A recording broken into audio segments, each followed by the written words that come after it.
Portmore Town Centre. Enjoy special discounts on books and back-to-school supplies, in-store prices and surprises, plus free back-to-school medicals. As the sun sets, enjoy music from special guest artists hosted by the hilarious Johnny Daly. Mark your calendars and don't miss out on KB's grand back-to-school friend concert starting at 10 a.m. See you there. Discover something new. Discover the KB difference.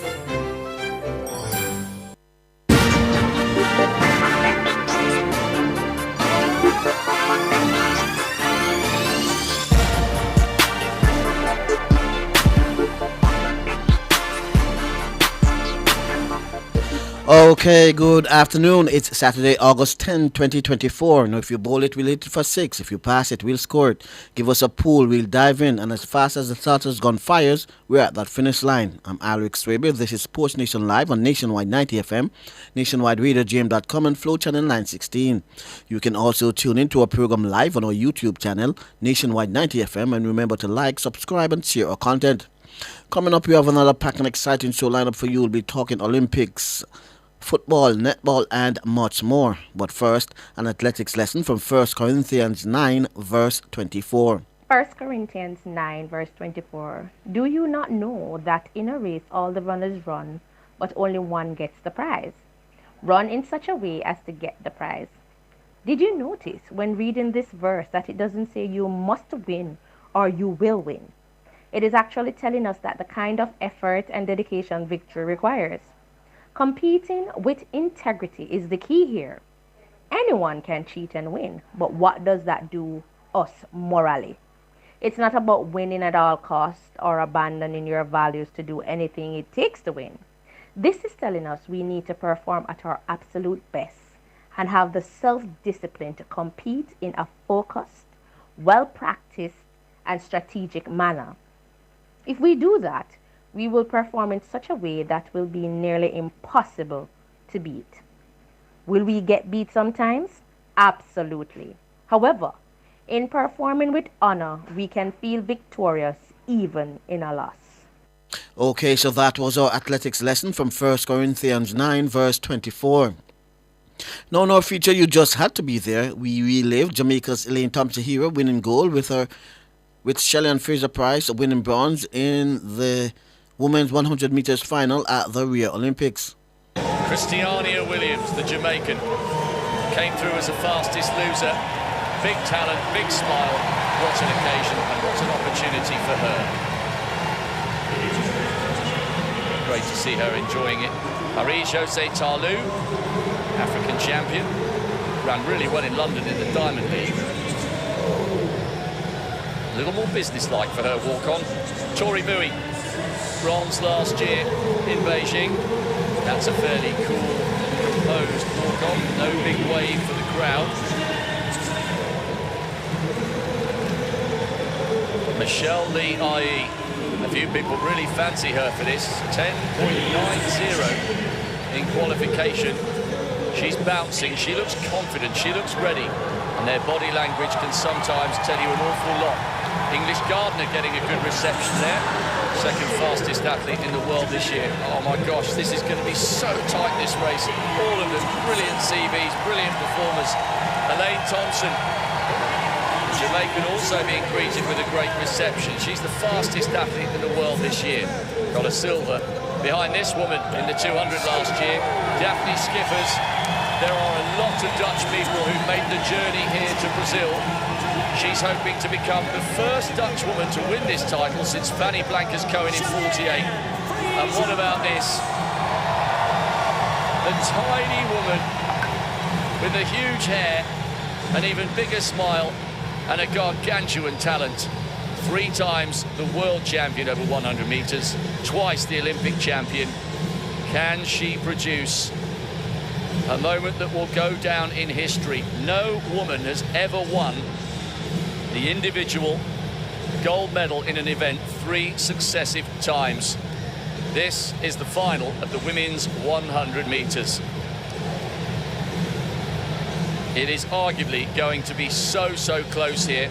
Shelley-Ann Fraser-Price produced a season's best and looked really crisp in qualifying for the final. Florence Griffiths-Joyner, the world record holder, And the line-up there. Christiania Williams goes on the inside. Elaine Thompson, what a performance she's going to need to produce here to win the gold medal. It's going to be interesting to see Fraser Price's start.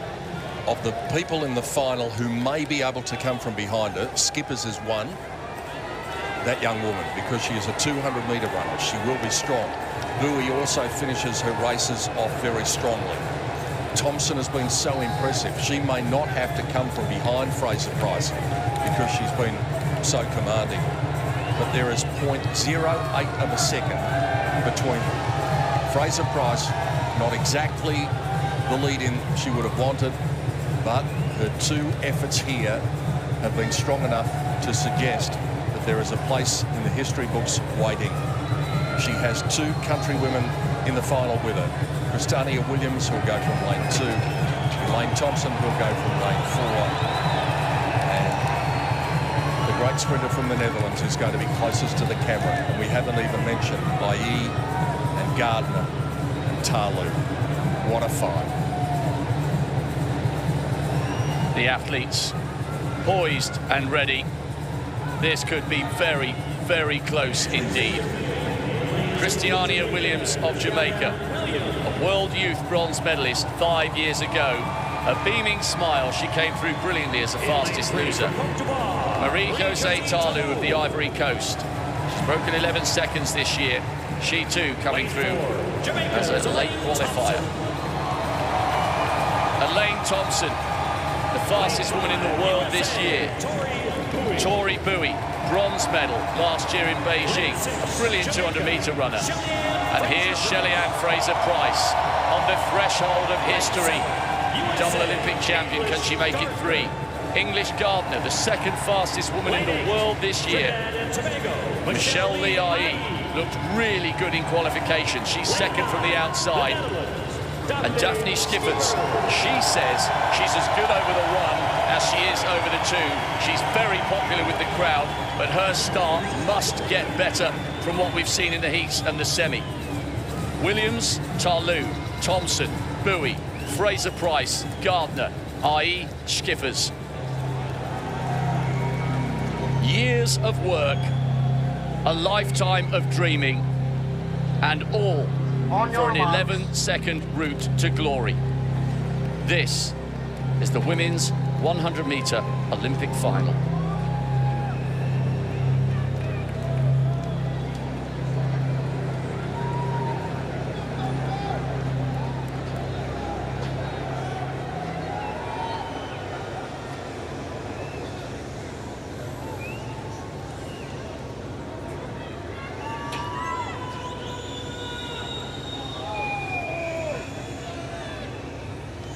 Set.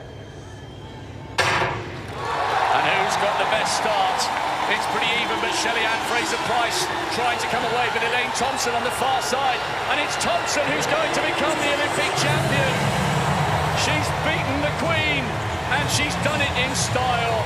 10.72, and what a way to win your maiden global crown. She was up against one of the greats. Shelly-Ann Fraser-Pryce got out of the blocks well, but come the moment, it was Elaine Thompson who delivered the performance of a lifetime. She follows Shelly-Ann Fraser-Pryce as the Olympic champion, and she is a worthy winner. What a moment for Jamaica, and I think the enormity of the moment has just hit the gold medalist. Skippers found herself back in 5th placing. Fraser-Pryce got off to a good start, but she just couldn't clear the rest of the field. And after travelling 20 metres, Thompson got that high speed going, and now she goes to her fellow countrywoman and says, well done, you've got a medal, I've got the one that you're after. But it's a great night for Jamaica. 10.71 for Thompson. Bowie has been able to spear through in the middle and get the silver medal at the last gasp at 10.83. And it's a season's best for Shelley-Ann Fraser-Price. That's all you can ask. She's run quicker than she has done at any stage this year. But on the night, she's found someone too good. And luckily for her, it's someone who comes from the same great sprinting nation. And now the tears are beginning to flow for Elaine Thompson. There are the three medalists.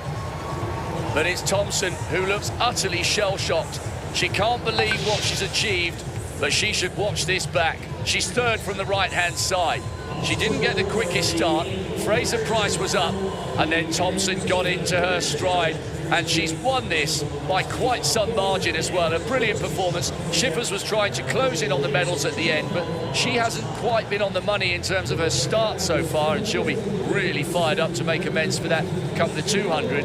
But this was Elaine Thompson's day, and what a way to become the Olympic champion. That is a huge margin under the most enormous pressure. And she will think back on a day where she had a discussion with her coach, Stephen Francis, who told her the truth. He told her that she hadn't performed very well. He laid her on the line to her, and she said it was a speech that changed her life. And I think she should be rightly proud of that performance, bearing in mind the season she's had. And there, she showed the graciousness of a great champion. There wasn't any reluctance in that hug, and sharing in the celebration of her younger compatriot, to whom arguably she has now handed the mantle.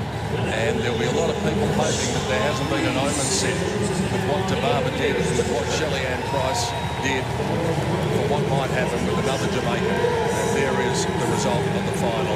Elaine Thompson, 0.12. That's a big margin. That is simply brilliant. Elaine Thompson, the Olympic champion. Silver for Bowie, and Fraser-Price on the podium, but bronze this time. Okay, so that was our feature. You just had to be there, where we relived Jamaica's Elaine Thompson hero winning gold, with Shelley-Ann Fraser-Price winning bronze in the women's 100 meters finals at the Rio Olympics. With that, we take a break and come back with more here on Sports Nation Live.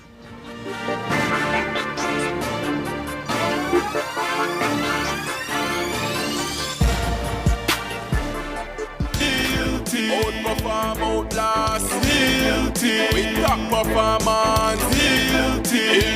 performance. Jackama. Reliable, full stop, not comma. We have the expertise for drilling and demolition. We have the power tools for plumbers and electrician. Fancy leg tools, 3 parts and 3 repairs. 3 parts, 3 repairs. In 2 to 3 years. Hilton, available at Delta Supply, 106 Hagley Park Road. Call us at 876-302-61124. Delta Supply, we service what we sell.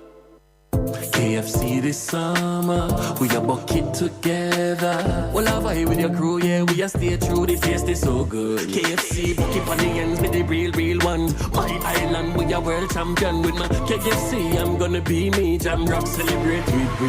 KFC, we a bucket together. When we bucket together, we are as we really are. Enjoy a family 12, party 15 or party 21 bucket. KFC, proud sponsor of Jamaica 60. Tune in to Nationwide 90 FM, the new revolution in media. Stay ahead of the curve with our cutting-edge reporting and accurate breaking news coverage. We are having an earthquake. Oh, God. Hear it here first on Nationwide 90 FM. Is that really clip you, Stonky? Tune in, turn up the volume, and listen. We bring a mix of news, entertainment, and sports to your lives. Nationwide 90 FM's live and continuous coverage of the World Championships in Budapest, Hungary. News and discussions week mornings. Coming up in the news at 6 for this morning. Entertainment in the afternoons, then news again in the evenings. Nationwide news at this hour, fired. Also, tune in to the entertainment and sports shows in the nights and on the weekends. It is Boy Things After Dark right here on Nationwide 90 FM. Everything is news, from current affairs and entertainment to sports, business, and other categories. Nationwide 90 FM. This is Beanie Man. Give it to them. Zaga, Zen. From every whisper to every commotion. That's rubbish. The KSAMC cannot investigate itself. Was Click News really talking like that? Every news story unfolds here first at Nationwide 90 FM, the new revolution in media. Every sound is a story, and every story we share is news.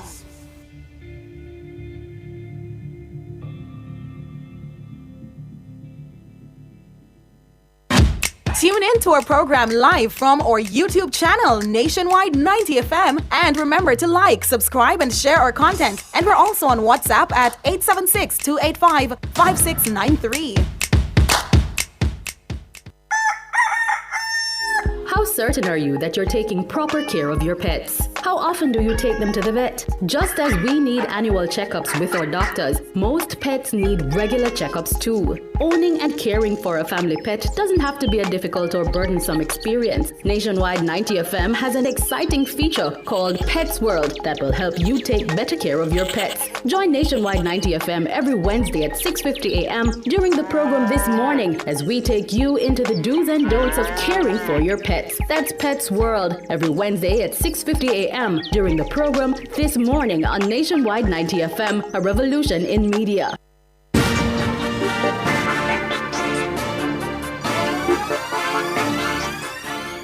Okay, good evening and welcome back to Sports Nation Live. I am Alric Swibe working with Kevin Williams on the other side of the glass.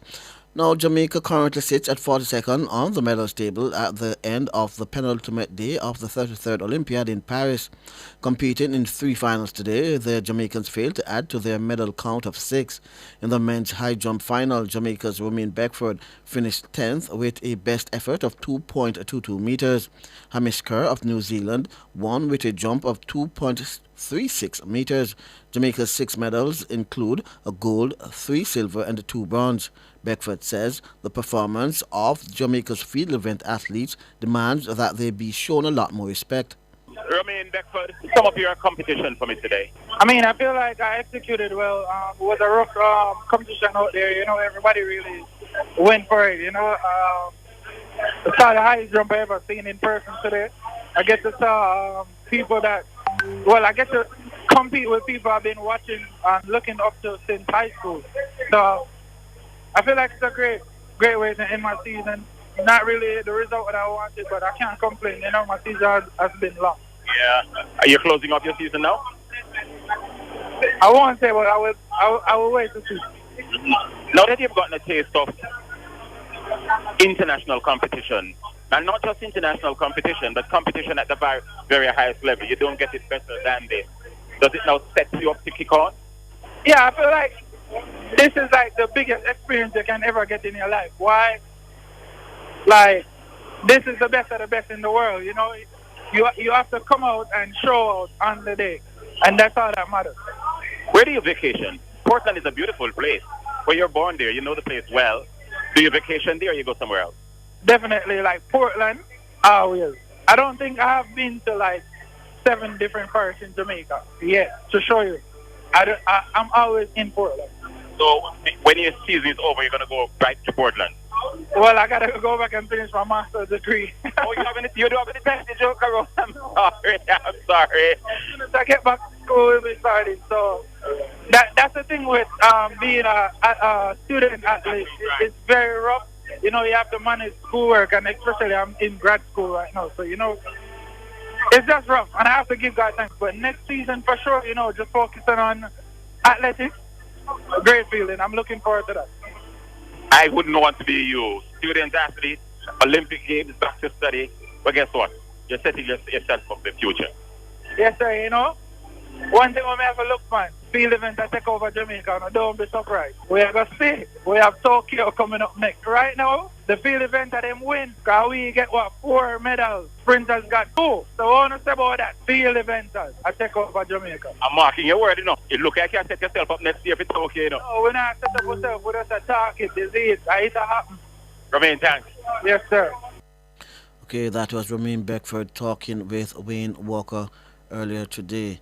And now in the women's 100 meters hurdles final, Akiwa Nugent hit several of the hurdles and failed to complete her race. The women 4x400 meters relay team also failed to complete their final after the baton fell from the hands of the second leg runner. Stephanie Ann McPherson was set to run the anchor leg.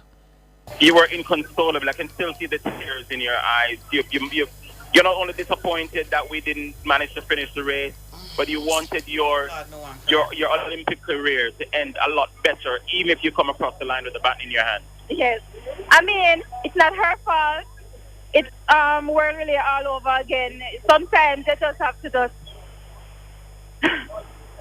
I mean, I can't find the words to say right now, but I wish we had the chance to finish that race. Because I mean, yesterday I felt really, really good in the heat, and I thought that we would get at least a silver medal because I mean, I was prepared for this. Yeah. How would you look back though on your Olympic career, Stephanie? I mean, unfortunately, I always got hurt. But other than that, I mean, I'm the most consistent, to be honest. I'm the most consistent, at least. Unfortunately, last year I couldn't get a chance to go to the World Championship because my Achilles fractured my heel. But I mean, it was a late start. But I know that I believe in my coach and I keep pushing, and I was able to get myself ready for Olympics. Listen, you've been an outstanding servant for Jamaican athletics, and you're recognized by the country for it, I can assure you. Thank you. Yeah, Cheyenne, heartbreak for you and the team. Stephanie correctly said she can't blame you for that. You were doing your job, trying to get the baton around. But what happened on your leg? Well, it wasn't my leg. It was... Sorry, yes. It was on, yes. It didn't get to her. Sorry, it didn't get right. Yes, so I was waiting. I was looking, I was like, where? And the gentleman said, your button dropped. All right, fine, continue. So I was just waiting on it, and then I saw her stop running, and then I was just like, let me just move out the way so that everybody else can just go along. And so I stepped on the infield, but what I saw from my end, I saw like Ireland and her had contact and the button fell. Yeah, I saw when you stepped back because you were supposed to be getting the baton. When you saw it, total heartbreak, I'm sure. Of course, we came into this final aiming to medal. We knew that we had the team to do it. Of course, I was going to do my part. Stacey did her part. Antoinette was doing her part. And I know that the veteran was going to bring it home for us. But things happen that we have no control over sometimes, and we just have to move on from them. Where do you go from here? I have some more meets coming. I'm trying to dip under 53 before the season finishes, and we'll see what God has in store for me. Okay, so that was Jamaica's 4x400 relay team at the Paris Olympics. Meanwhile, 3 Jamaican athletes who competed at previous Olympic Games were awarded medals during a special reallocation ceremony in Paris on Friday. The awardees are Kelly Spencer, Chelsea Hammond Ross, and Beverly McDonald. Kelly Spencer, congratulations. You've finally been given what you truly deserve. It's been years in coming. Yes, it's not the same because it's not in the stadium. The adrenaline is not there like when you came across the line. But finally, you've got it. Thank you so very much. 12 years coming. I'm just super grateful right now. It has been a long journey. Ladies in the race, Lashinda Demos and Hanover, we fought to get where we are today. So we're just super grateful and happy that it actually happened. Who's that cute little boy you're holding on to? This is my son. I'm so happy that he was able to experience this as well. He's crying because he wanted to be with mommy, but I think he's okay now. Can you please say hi? You're gonna get your medal, Emmy. Okay? Yes.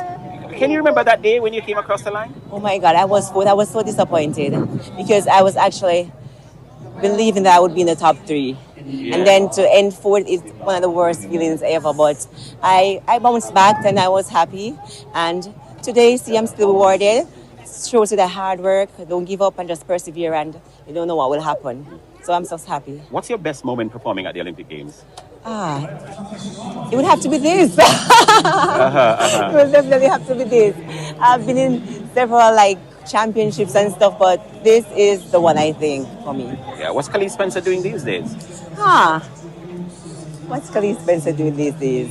Well, I think right now I'm going to be helping out with the federation, hopefully. Come next season, I'll be a part of that, and just helping the youngsters coming up and the upcoming Olympians as well. Thank you very much. Enjoy the rest of your time in Paris, please. Great seeing you. One love.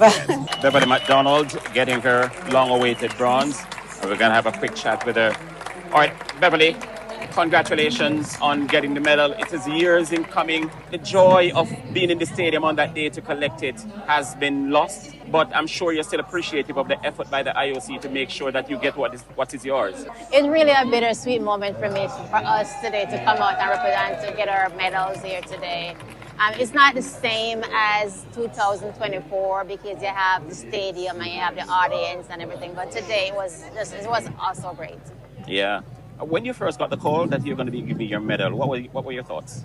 Excited, relieved, because I said after 24 years, the medal went to Jamaica like 12 years ago. They misplaced it.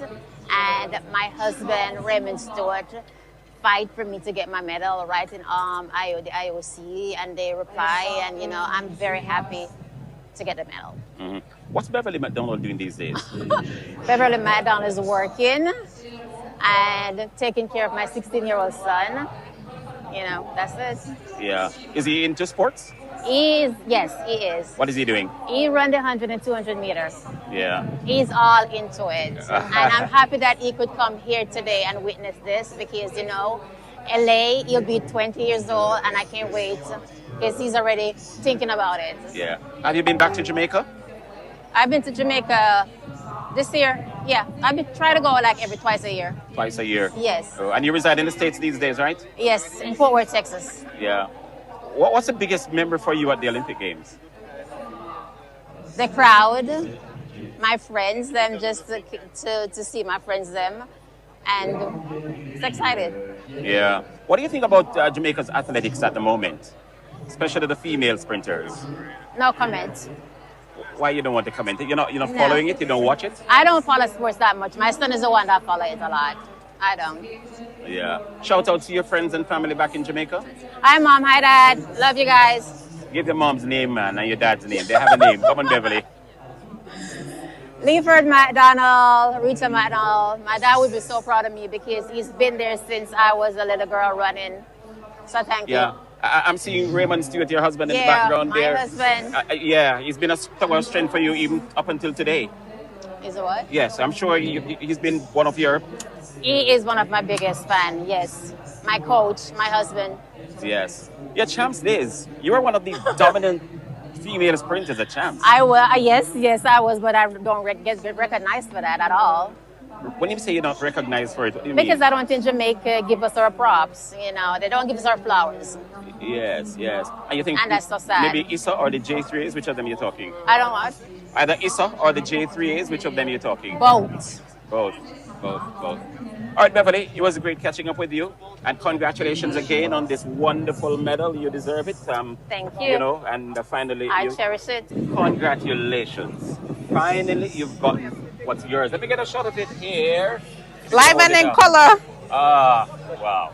So that's Chelsea Hammond's medal. Tell me about it years after. It's bittersweet.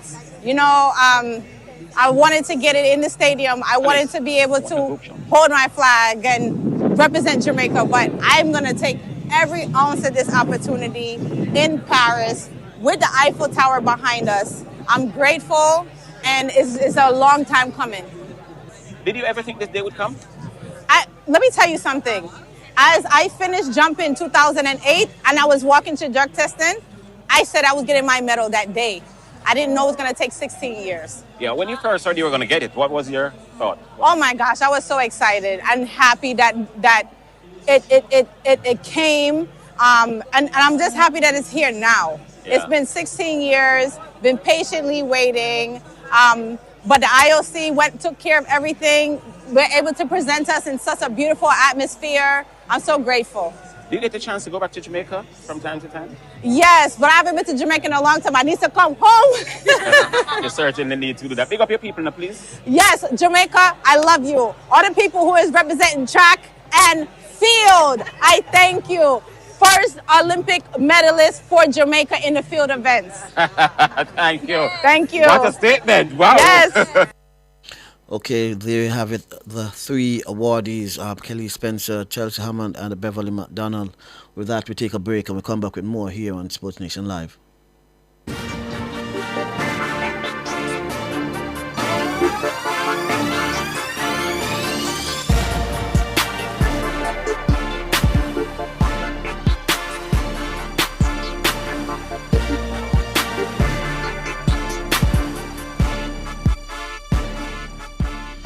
hurt less with Pharma Joint Flex. Taking Pharma Joint Flex daily helps to repair, replenish, and revitalize worn, damaged cartilage that causes joint pain. Do you suffer from arthritis and chronic joint pain? Then Pharma Joint Flex is the remedy for you. Our all-natural formula contains glucosamine and chondroitin, ingredients for joint repair, so you can get relief. Ask your pharmacist or doctor for Pharma Joint Flex, distributed by Massey.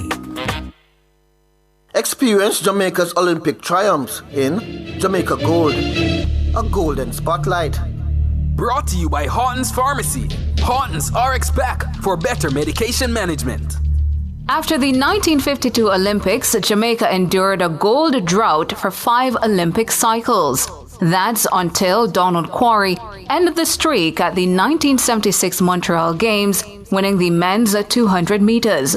Quarry made the Jamaican 100 meters team for the 1968 Summer Olympics as a 17-year-old, but he got injured in training and could not compete.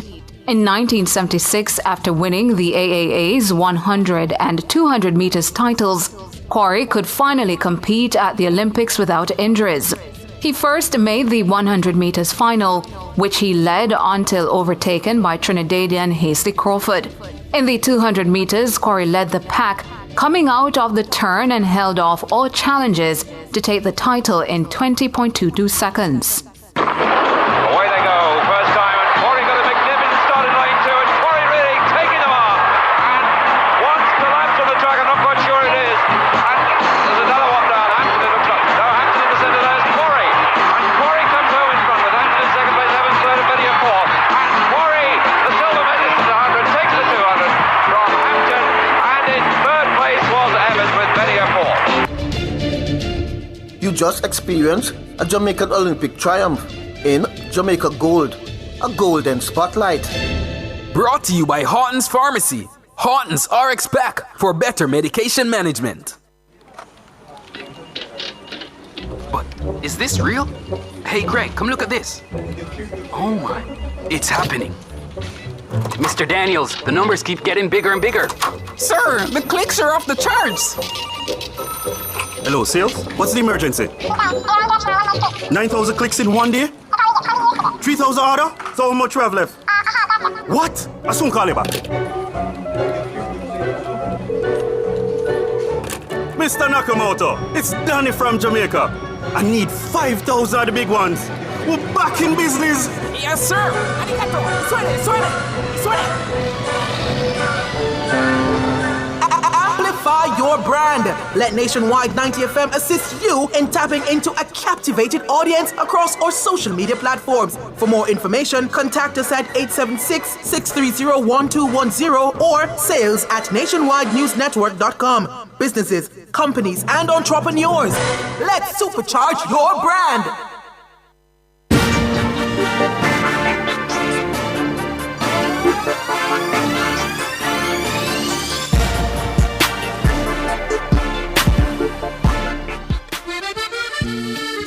Paris Connection with Wayne Walker is brought to you by the Sagicor Group.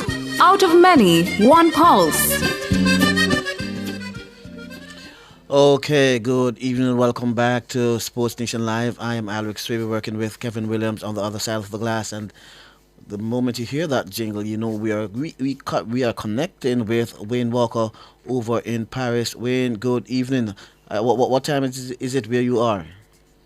It's 26 minutes to 2 in the morning. Oh, that means you're not getting any rest. Good. You know what I say about no rest for who? For people who work hard. But Wayne, let's jump right into it. I'm gonna start by asking you to rank this Olympics. You have covered several Olympics. You have watched several Olympics. From the opening ceremony to now, persons are saying that this is the worst Olympics they have seen. From the situation with the River Seine, where the triathlon had to be pushed back, to the issue with the female boxer, several of our athletes and other athletes having to pull out because of injury or some other reason. I mean, when you look at the Olympics, very few records were broken, not only in track and field, but in other sporting disciplines. Tell me, how would you rank this Olympics as someone who have covered several?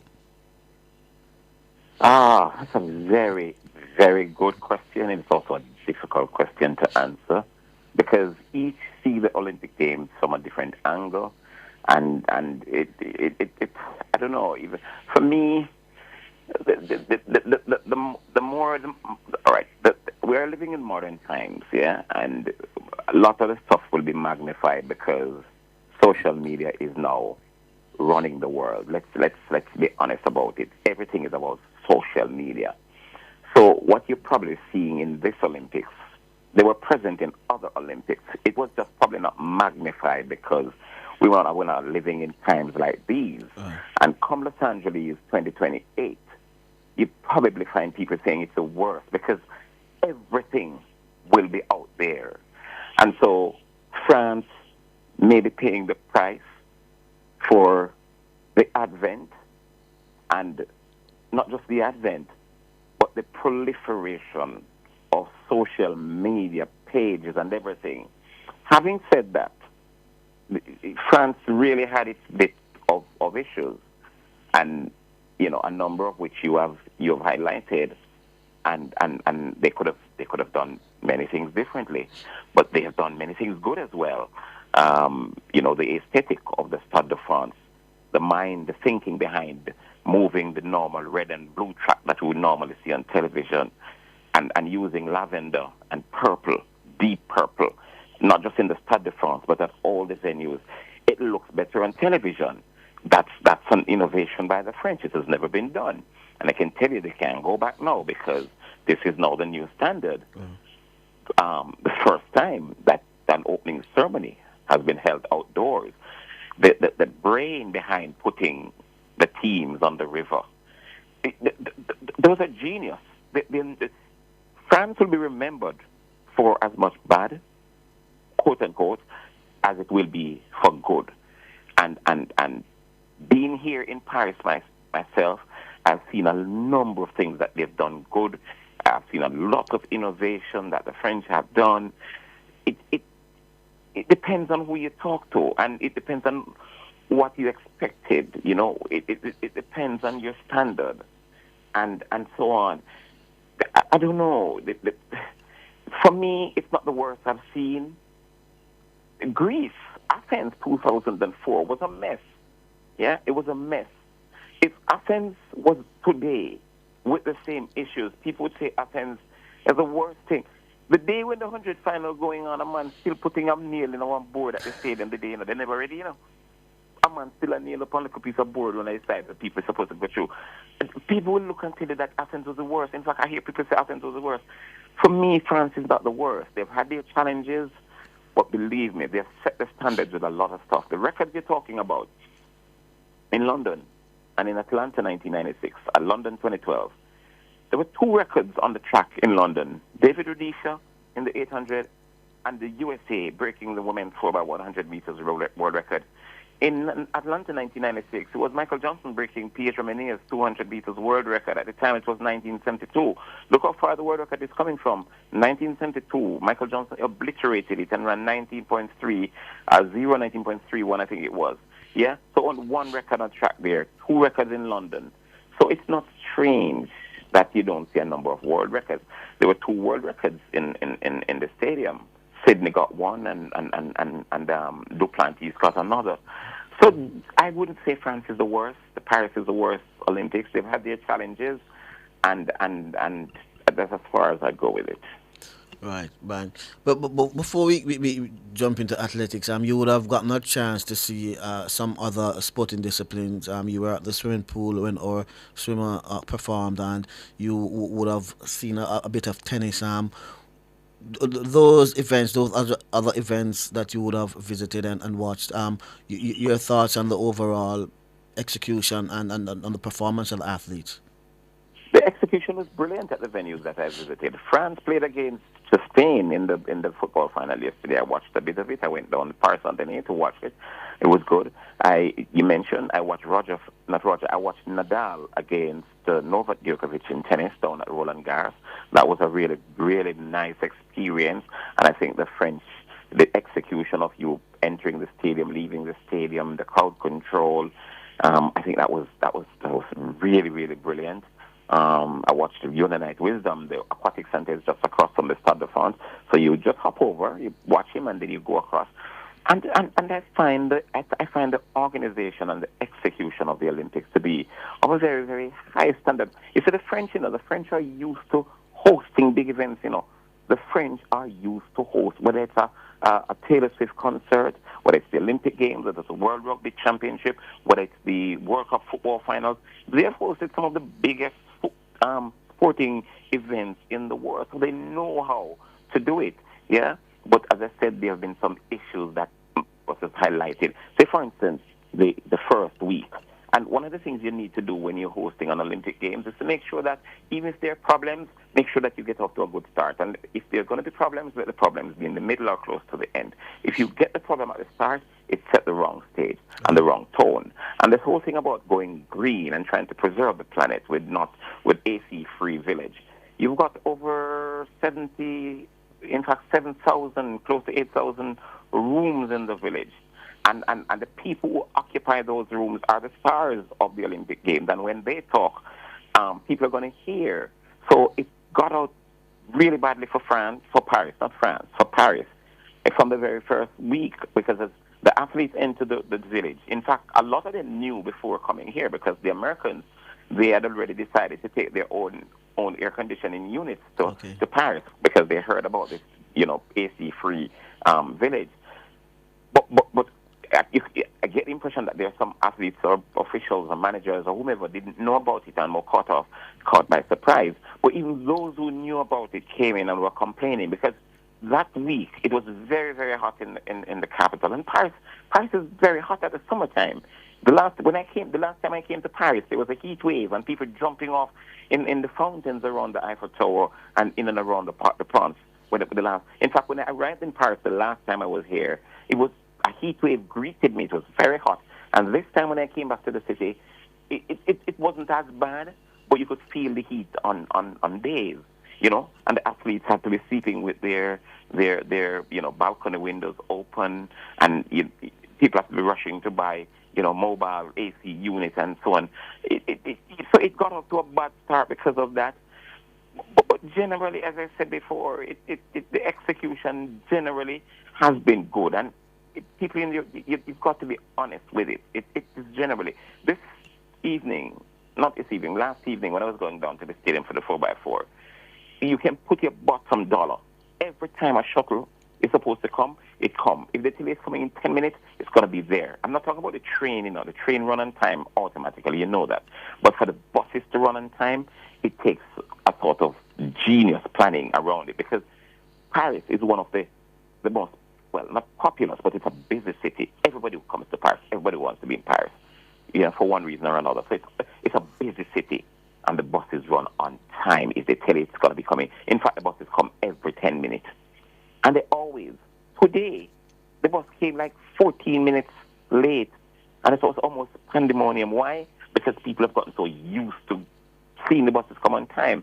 So these little things, people are going to talk about them, and then people are going to believe it's a massive thing. No, it isn't really so. Sometimes people, go over the top with their criticism. Not that they're not justified in criticizing, because what makes you uncomfortable makes you uncomfortable. It might make another man comfortable, but if it makes you uncomfortable, say it. But sometimes I think people go over the top. But I think France has executed a very good, very, very good Olympic Games. Right. Did you get a chance to see any other newer sports, the breakdancing, the surfing, and any of those newer sports? Breakdancing. I saw the breakdancing. I mean, it's hard to accept it as a sport. I don't know. I don't even know why Jamaica don't have a team here, because I know a lot of good breakdancers in Jamaica who could do better than some of the people I watched in the breakdancing. Somebody said they went to rock climbing. I couldn't get up and say I'm going to watch a sport, and I don't even know how I ended up at the breakdancing, right? But it was down at the Parc des Champions, so we're close to it. So we jump down at these places sometimes because they're close to us and so on. But yeah, I saw the breakdance. I didn't see the others. And it didn't inspire you to want to be an Olympian 4 years from now? I could have signed up for a break dance and become an Olympian today, if I was serious, But I don't know. I suppose it's something that will have to grow on me. It's hard to accept breakdown. I don't even know it ended up here. I'd prefer to see some T20 cricket, but I mean, it is. It gives people an opportunity to enter and have fun and call themselves an Olympian. I suppose it's a way to be inclusive, and the world is going in that direction, and I have no problems with it. Two feature that Paris would have introduced at this Olympics. I would love for you to explain what these features are. At the start of each event, former athlete or entertainer, some persons of note would come out with a stick and hit the ground 3 times.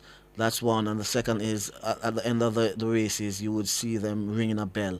What's the thought behind those? I think it's just added attraction. The hitting the thing with 3 times, I think it has to do with some local tradition. I've not, tried to find out. But the bell is just, it's just an added attraction. It's trying to do things differently. It's entertaining. It's looking to see, it's an anticipation. When somebody wins, as noisy as the stadium is, once the bell has been rung, you hear it. And I suppose it's just adding something to it. It's an attraction. It's adding something to the whole spectacle. In Los Angeles, you might find something different. But each Olympic wants to be remembered. Maybe for the mascot. I remember I was in Germany in 2009 when Usain broke those 2 world records in the Berlin Olympic Stadium. And that mascot, people are still talking about mascot up until this day. Why?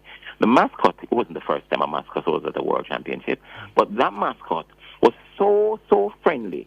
The athletes looked forward to seeing him at the end of the finish line once they finished their competition, to hug him. There was just something about the mascot in Berlin. And I suppose Germany went all out to make sure that was what they remembered for. So France, you'll hear people talk about the bell. 1, 2, they inaugurated it. It's the first time it's ever been done.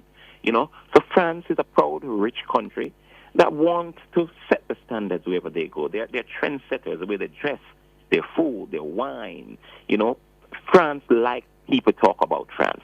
And so they'll do whatever they can, within, reason, for people to keep talking. And when the Olympic Games are being talked about, one of the things that you're going to talk about is the bell. And the athletes love it. It's a nice attraction for them. They look forward to ringing it. And California, Los Angeles, might do well to copy that. From one Olympic to the next, they do things that the other one copy. Beijing introduced the Olympic lane on the street, where the buses are not held up and nobody else can drive in it. Every Olympic Games I've been to since, they have an Olympic lane. That was a very nice innovation. So each Olympic comes with something. It doesn't necessarily mean anything, but just to add something to the thing, to the efficiency and the aesthetics and the attraction. Right. From what you have seen at the Olympics, have you seen any feature that you think will move to other Olympics and stand the test of time? We see from the World Cup, we get the Mexican wave, the Vuvuzela, even from the World Relays, the announcing of the finalists to come on track. That has been accepted at almost every track and field meet and World Championships and now the Olympics as well. Have you seen anything like that you say, okay, this is something that will carry on through the ages? Well, I tell you this, you see this ringing of the bell thing, the athletes seem to love it. And if the athletes love it, it's hard for you not to have it there.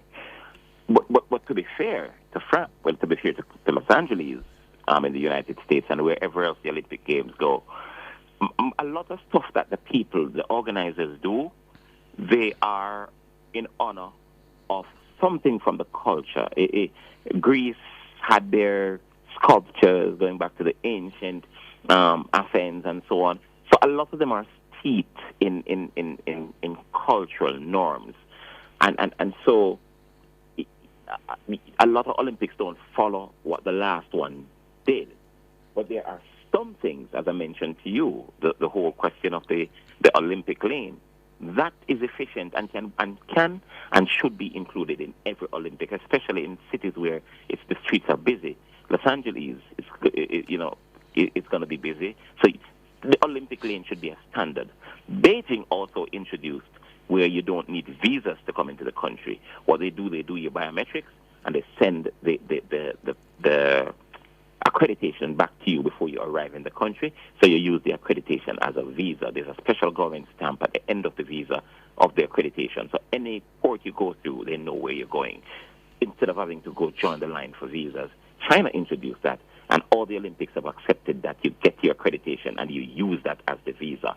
So there is stuff that some Olympics use that the others will use for the efficient running of the Olympic Games. But there are some other things that are cultural to those countries. You don't expect the other country to move on with it. But the bell, I think I like it, and I really think they're going to continue to do. The athletes find it fun. Right. And it's everything for the Olympic Games is about the athletes, and they love it. The fans love it as well. When somebody ring that bell in that stadium, Aldrich, everybody just get up. It's nice. Right. So I expect California, Los Angeles, to adopt that. And if they don't, fine. But it is something that I think they could move going forward.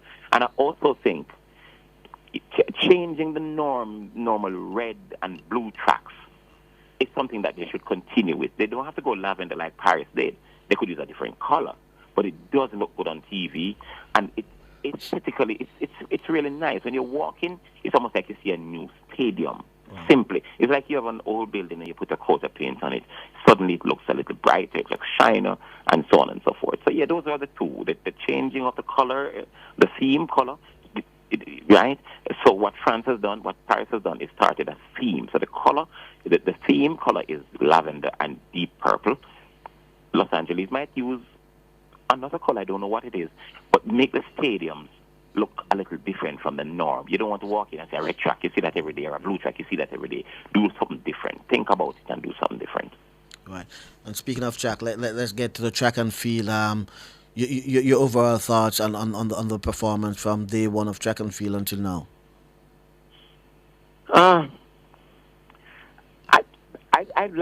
I like Olympic Games with a lot of records, yeah.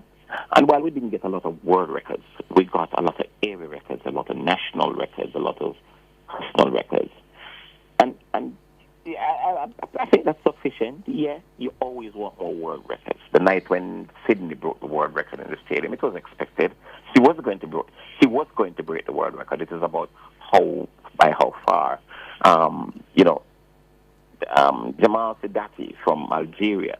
People were looking forward to him breaking David Rudisha's world record in the 800 meters. It didn't happen. And what it showed up was that Sedati, he did 2:141 and change on the Diamond League in the space of 2 weeks. And because of that, it raised expectation that this boy could break the world record. What we found out was that those races were one-off. They're not the same like when you come to the Olympics and running 3 rounds, having to go to bed tonight, get up tomorrow morning, get your ice bath, jump on a shuttle with other athletes. No, it's a different thing than running a one-off race. On that day when you run the one-off, you know you don't have to come back tomorrow, so you put everything into it and you move to the next city. Here, no, you have to move to the next rounds. You have to conserve, then move again. So it was kind of difficult for him, and it was a little disappointing that he didn't even win, let alone break the world record. Mondo Duplantis is a genius, an absolute genius, the greatest ever to do the pole vault. He was expected to break the world record, and he did. A massive disappointment for a lot of track and field fans. Shakira Richardson didn't win the 100 meters for women. She's one of the stars of our sport, and people want to see the stars succeed on the biggest stage. You're going to have those who are happy that she didn't win as well. I can tell you that much. As from a Caribbean standpoint, I'm happy that Julian Alfred won it. So it stays in the Caribbean. The last 4 100 meters title for women at the Olympic Games have been won by Jamaicans, the Caribbean people, so this is the 5th. So it's almost like Caribbean owned the women's 100 meters at the Olympic Games. So from that standpoint, I was happy that Julian won it. But Shaq is possibly the biggest women's star of our sport, and it would have been fitting if she had won it. Right. Kishane, again, he left a lot of people disappointed, but then it's hard. It's easy to overlook the fact that it's his first Olympic Games, in fact, his first global championship, and he won a silver medal. I don't know how much of a comfort is that to him, because he really should have won the gold medal. He's better than all of them. He is. and should have won this. But such is the sport, such is life.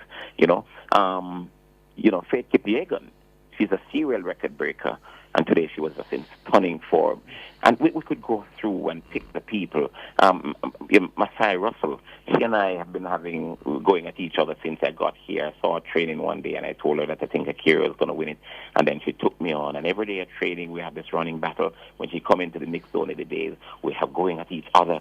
So today, when she won the 100-meter sprint hurdles, she came upstairs, and she came straight to me. And she said, "Who won?" And she just collapsed in my arms. She gave me a massive hug, and she said, it's mutual respect. So I'll remember that. I'll never forget that.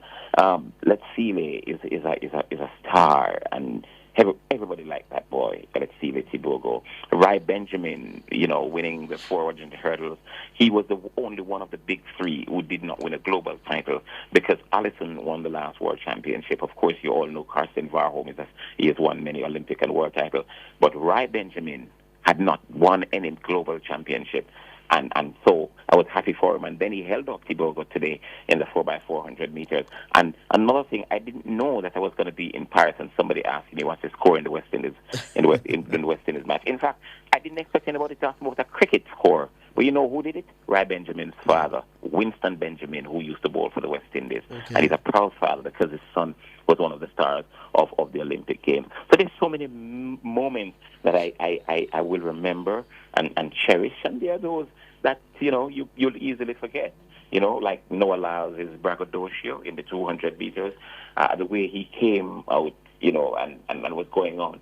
Fine, it's good to be a showman, but sometimes you can take it over the top. And I think, in my view, it was a little disrespectful to the other people in the event, the way you came out. Nothing is wrong when you're introduced. You go straight to your lane and do what you want to do in your lane. But the running up and down the track and cutting off throat, I didn't like it. I find it very disrespectful to his other competitors. At least show some respect to them. So I didn't like that. I think it was distasteful. And then at the end of the day, he didn't win. And the night before, he was at the press conference, and they asked him about the 200 meters. In fact, they asked him if Lexile can win it, and he said, "Hey, that guy ain't winning it. In fact, nobody's going to win it. When I come into the turn and head into the street, we're all going to be depressed." And I don't have a problem with those kind of trash talking. But the way he came out and was jumping around and prancing in front of his fellow competitors, I think it was a bit over the top. So there's some of the moments that I want to forget quite easily. Right. Speaking of Noah Lyles, I personally like the antics. It brings some excitement to track and field.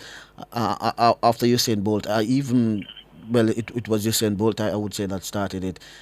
Before Bolt, he didn't have so much of that. Everybody would just see was focus on their lane, and stuff like that. But Usain Bolt brought some excitement to it, and I see Noah Lyles taking it up, and he's bringing it a bit further than he ought to, like you said. But what I find is that during the Usain Bolt time, you had a hero and a villain. Some people painted Justin Gatlin as the villain, Usain Bolt as a hero. In Lyle's case, he's just a villain. There's no hero. So I guess that's why he shows up so much. I think what the sports needs now is a hero, since they have a villain. Yeah, and there are so many people who appeared at this Olympic Games in Paris who have the potential to be. Let's Seeley is one of them. Really cool guy, very talented. I think he's not the most versatile male sprinter in the world. He's certainly one of, and he's just 21. And you just believe that he's going to go on to do really do great things. Not only because of his talent, but because of the person that he is. He's a very likable guy. There's no way you don't like Letsile. In fact, I've not seen anybody who doesn't like Letsile. And I think he's one of those who can really go on to become a massive star of our sport. Masai Russell, she's mild-mannered. She has a quiet arrogance about her, but the arrogance is about her confidence in her ability. I think she has what it takes to really move the sport to a different level. And if I look around, I'm sure I can find one or two more. I mean, Alisson dos Santos from Brazil, he has a good personality as well, and he has talent. He has won world titles before. Rai is a talented guy, but I think he needs a little bit more personality if he's really going to capture the imagination of the people. Kishane, I think Kishane has what it is to become a star as well. Up to this day, I can't see how that boy lost that 100 meters Olympic gold medal. I really can't. And 979 was the same time as the winner. So sometimes people even say, no, he didn't lose it. You know, he was. But yeah, he lost. He didn't get the gold medal. But I just don't see how he lost it. So I think he has a bright future ahead of him as well. Akira Nugent, if she can get it together, she's going to be one of the stars of our sport as well. So there are one or two of them, there are a few of them. Jaden has what it takes to raise the roof. What I'm worried about, though, is 2 global senior championships back-to-back that he's gone to ended because of injuries. And start to wonder if this is going to become a trend. And his handlers are going to have to take note of it. Last year in Budapest, he got off one jump and didn't come back. Here he had to forfeit the last jump because he fell awkwardly and felt something and had to pull out. And it is something that his handlers are going to have to monitor carefully because it can become a habit. And you don't want that to become a habit. But he has what it takes to be a global superstar. Right. And speaking of Hibbert, but before the national trials, myself, I would have talked with you a couple of times, and I was saying he was the only one I saw that we can get a medal from, judging from what we would have been seeing. Some of the athletes pulling out of meets, some of them you're hearing reports that they're injured, they just weren't doing any big times. That was before the trial, but after the trials there was a little bit of bump and people were expecting great things from our athletes going into Paris. Tell me, when you look at everything thing now, but like let's say I'd say it is 2020, when you look at everything now, you think that the 12, 15 medals that persons were predicting were a bit out there, and judging from what we would have seen in the early part of the season leading up to the national championships, that is what we the 6 medals that we got, that's what we were capable of getting, especially with a very young team. In fairness, I think some of the predictions were a bit too ambitious. The 15 medal prediction, we've never won that before. With stronger teams, I don't know how they expected this team to do so. But I think we should have gotten more medals. We really should have gotten more medals. The 4x400 meters women's team is amongst the top 3 in the world. There's no question. And it's unfortunate we're Anjanette Knight. I actually didn't see the event in Aluk. I was upstairs in the main media center getting my phone. I was charging one of the phones. So I could have watched the race from the tribune in the stadium, but I said, no, I don't want, when I'm watching it, then the athletes come past and I don't get a chance to interview them. So I was on my way around, so I really didn't know what happened. When I came around, I saw Anjanette Knight walking off the thing. I really didn't know which of the legs it went awry. When I saw the replay, I was just wondering if she didn't have enough time to pick it up and keep going, because that's perfectly legitimate and legal. So I was wondering. But yeah, I think we fell a medal there. I always thought that we're going to get 1 medal in the men's 100 meters, and we did. I mean, the women's 100 meters, you expected at least 1 medal. I'm not sure what the color would be, and that's from Sherika Jackson. So that's 2 medals that people would have had in their medal, tabulation that fell by the wayside. And certainly Sherika Jackson again in the 200 meters. Even though I think if she was fit and running at the top of her game, I don't think she would have beaten Gabby. I think Gabby was just supreme this season, and a fit Sherika Jackson, I'm not sure she would have beaten Gabby, but she would have gotten a medal. So that's 3 medals, that I think Jamaica would have gotten there. I'm a little disappointed with the men in the 4x1. You can't have 2 finalists in the men's 100 meters and a semi-finalist in the 200 meters and can't get a 4x100 meters team together. It's not possible. There's no other country in the world who can provide two 100 meters finalists amongst the men and a semi-finalist in the men's 100 as well. So you've got three men 100 meters runners, two of them in the final and one in the semi-final. You just need another one. But you have a 100 meter, a 200 meters semi-finalist, and others. It was awfully disappointing. I didn't really expect us not to get there, and the fact that we didn't, that's a little disappointing as well. So the medal table, if you look around, it could have been better, but we fell down in places that a lot of people didn't really expect. And I think 9 would have been a realistic intake, or 10 if you push it, but 9. So I really think we genuinely fell 3 medals short. Okay. You would have heard a number of our field eventers venting. I mean, when you listen to them, do you get the idea that they have been suffering quietly and now that they get this opportunity with the fact that they are the big producers of medal this time around, that they took the opportunity to let Jamaica know that, hey, we are here and we deserve a better share of the pie? Oh yes. It was their Olympic Games, and you can't begrudge them of that. And if you didn't know better, you believe that there's a war in the camp between field eventers and the track people. There's no such thing. Well, at least I don't know that. But when you listen to the field eventers when they talk, Daniel Thomas Dodd, Lamar Diston, we spoke to the men's high jumper tonight, and he said, "Look at it. I tell the sprinters, it's not their time anymore." Shanika Ricketts was happy, the first Jamaican to win a medal in the triple jump at the Olympic Games. Rajay broke the Olympic record and won gold. They have every right to believe that,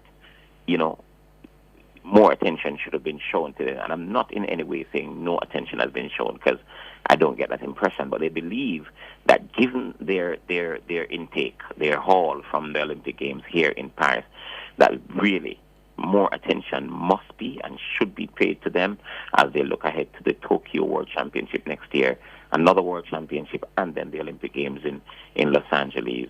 But it's a good thing. It's a really good thing, because before this championship, Jamaica won 26 gold medals in Olympic history, and all 26 didn't only come in on the track. All of them came in sprints. And when Rajay won his, the 27th gold medal Jamaica has ever won at an Olympic Games, it was the first one that has come in a field event.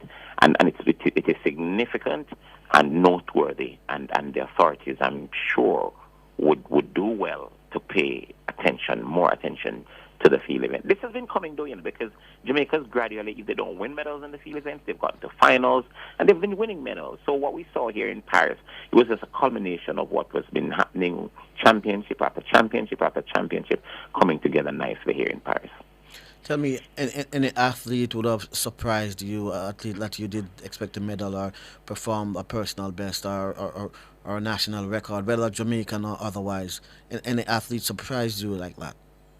Yeah, Rajay Stoner for sure. Rajay Stoner's Olympic record performance and gold medal is one of the big surprises of the Olympic Games, not just in the Jamaican camp. Absolutely nobody saw him doing this. None at all. Yeah? And he came through and he beat some of the biggest, Daniel Stahl. This man took down some of the greatest discus throwers in history. Not just to win the gold, but he broke the Olympic record. What it means is that Rajay Stoner would have won every Olympic discus gold medal in history. Every Olympic he would have won. And that's a massive achievement for somebody who nobody expected to do it. And so his was really the biggest surprise for me. I would have to search deeply to find others.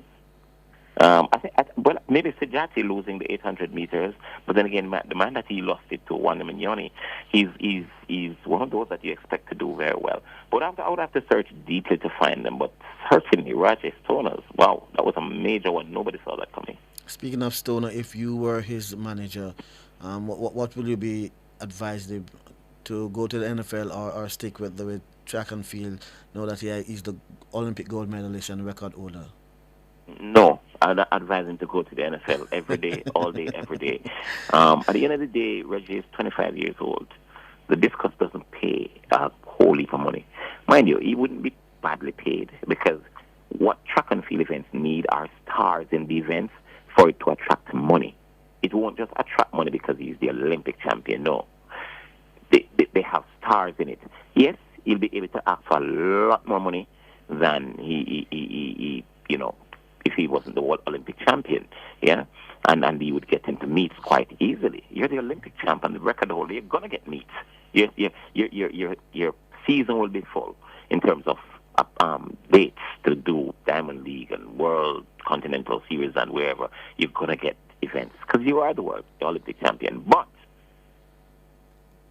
when you contrast that with an NFL career. To begin with, the sign-on bonus to play for an NFL team, especially if you draw one of those big teams like the Green Bay Packers, teams like them, teams in Miami. Right. I mean, New England Patriots, the Kansas City Chiefs, Dallas Cowboys. If you join those teams, your money is going to go through the roof. Right. And the money that you would see in one season of the NFL, I don't see making that in 5, 6, 7 years, even if he's at the top of the discus pile for those 6, 7 years. The money that he would make in one season in the NFL would easily dwarf whatever he makes in 6, 7 years being a shot put, and shot put performer. So I would easily tell him, go on, secure your future. And as his manager, your bonus would not be bigger. And I would make that decision even without thinking about my bonus. Even though I know it would come, but I would make it even without that. If I'm to look for his best interest, it would definitely have to be go to the NFL. Right. Finally, what's your big takeaway from Paris? My big takeaway from Paris would have to be the performance of Rajesh Stoner. I can't look beyond that. It's the biggest surprise. Come to think of it, I think it's the biggest surprise of the championship. I think so. What would have made it more spectacular if he had thrown that 70 meters on his final attempt to win the gold medal and to break the record? It came on his fourth attempt. So a lot of people didn't get a chance to digest it because a lot of people in the stadium didn't even know that he broke the Olympic record because there he was, he threw 70 meters and others around him had more throws to go and could have surpassed it. Mm-hmm. And then a lot of people in the stadium didn't know he broke the record, so it went quietly. Had he done that on the final attempt, it would bring a finality to it. The event would have been over. He would throw it, run off on the field, and then the entire stadium would have realized that he broke the record. So that's the only thing missing. But he's the Olympic champ and the Olympic record holder when he didn't even expect to get into the final. And that, for me, is the biggest takeaway from this Olympic Games from a performance standpoint. I rather like the organization and the execution of the French. It tells you that they know how to handle these big events. Again, no city that has hosted the Olympic Games, went by incident free or couldn't, So Paris is not unique in all of that. But I rather like the way they executed. The races ran time. I really liked it. I like the execution, and I also like Rajesh Stoner's performance. Right. Okay, Wayne, go and get some rest. Thanks much, and we wish you all the best. Oh, thank you so much, Alric. Wayne Walker, our man in Paris, covering the 33rd Olympiad.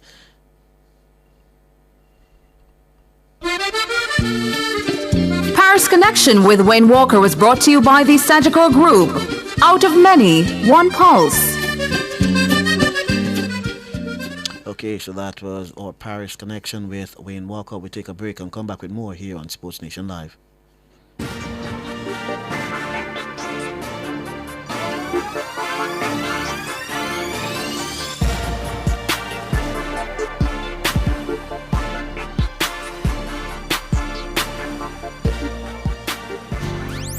light up your world with the rays of the sun, putting pure energy in the palm of your hand. For over 20 years, Fosrich has been putting a world of energy in your hands. Now we bring you big savings with our line of solar energy products and LED lighting. Financing now available for all your home and commercial retrofit projects. Consult with our in-house staff or certified professional engineers for all your electrical needs. Fosrich Lifestyle. It's electric. Fosrich, your energy world.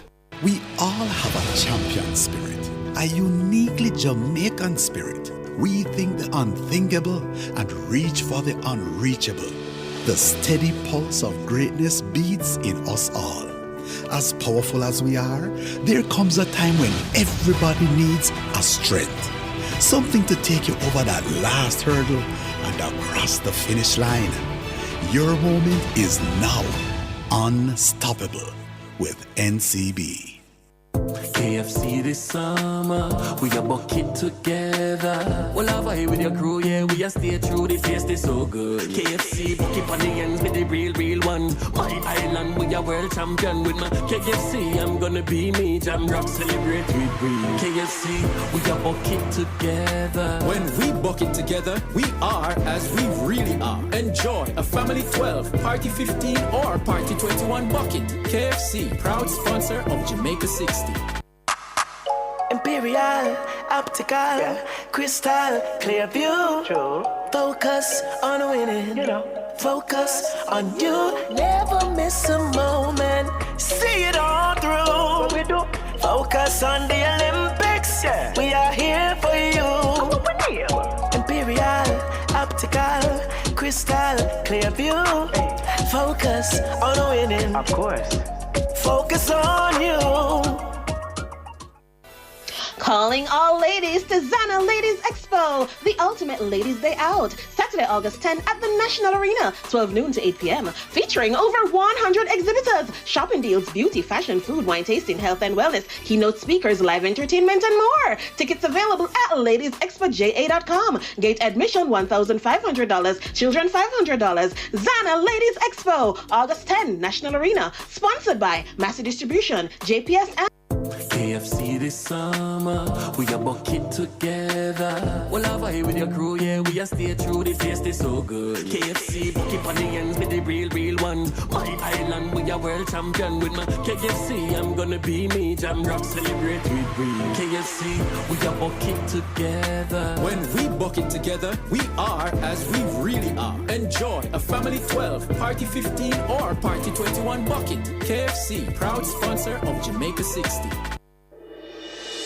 Tune in to Nationwide 90 FM, the new revolution in media. Stay ahead of the curve with our cutting-edge reporting and accurate breaking news coverage. We're having an earthquake. Oh, God. Hear it here first on Nationwide 90 FM. Is that really clip you, Stalky? Tune in, turn up the volume, and listen. We bring a mix of news, entertainment, and sports to your lives. Nationwide 90 FM's live and continuous coverage of the World Championships in Budapest, Hungary. News and discussions week mornings. Coming up in the news at 6 for this morning. Entertainment in the afternoons, then news again in the evenings. Nationwide news at this hour, fired. Also, tune in to the entertainment and sports shows in the nights and on the weekends. It is Boy Things After Dark right here on Nationwide 90 FM. Everything is news, from current affairs and entertainment to sports, business, and other categories. Nationwide 90 FM. This is Beanie Man. Give it to them. Zaga, Zen. From every whisper to every commotion. That's rubbish. The KSAMC cannot investigate itself. Was Click News really talking like that? Every news story unfolds here first at Nationwide 90 FM, the new revolution in media. Every sound is a story, and every story we share is news.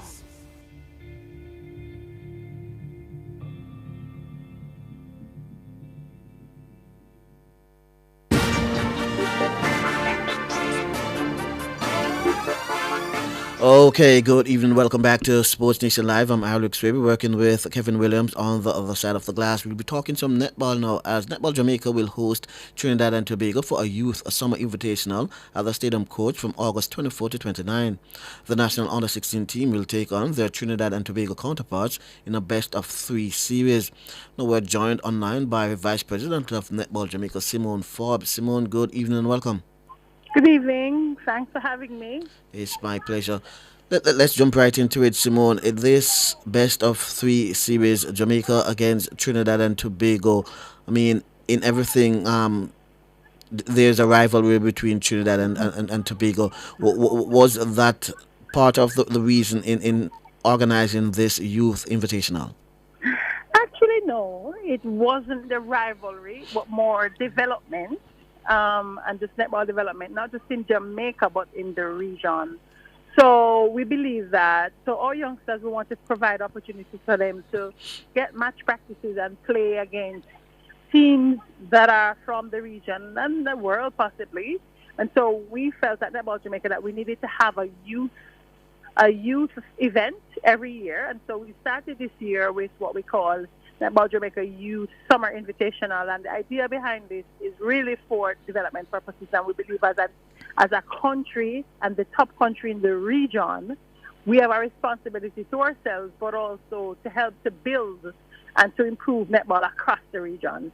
And so our little contribution is to have this summer invitational every year where we invite youth teams from across the region, where we have a week-long netball competition. But in addition to the competition, we will have specialists work with the teams and the players. We'll also have a coaching clinic where we will invite not just Trinidad's coaches, but our school coaches and just grassroots primary prep school community coaches to be a part of the workshop. So it's more than just, not really for rivalry purposes, but really for the development.